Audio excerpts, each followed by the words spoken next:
Pemirsa, gelaran debat publik Pilkada Muratara yang dilangsungkan di Hotel Novotel Selasa malam diwarnai dengan suara letusan senjata api dari bagian luar hotel saat beberapa oknum pendukung terlibat keributan.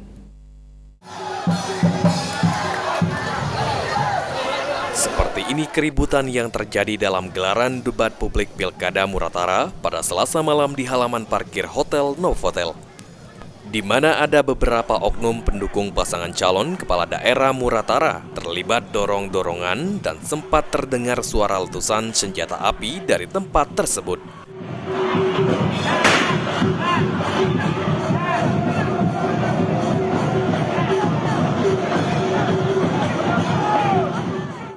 Beruntung petugas kepolisian dari Polres Muratara berhasil mengendalikan keributan sehingga akhirnya tidak meluas.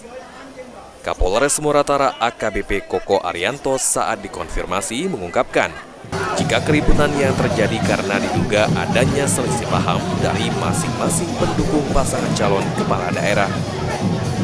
Tadi itu sempat terjadi salah pahaman, mungkin saling panas-panasan, namun alhamdulillah bisa diredam berkat kesigapan daripada seluruh aparat yang melaksanakan pengamanan di kegiatan ini, termasuk juga dibantu oleh para tim ses, LO, masing-masing paslon.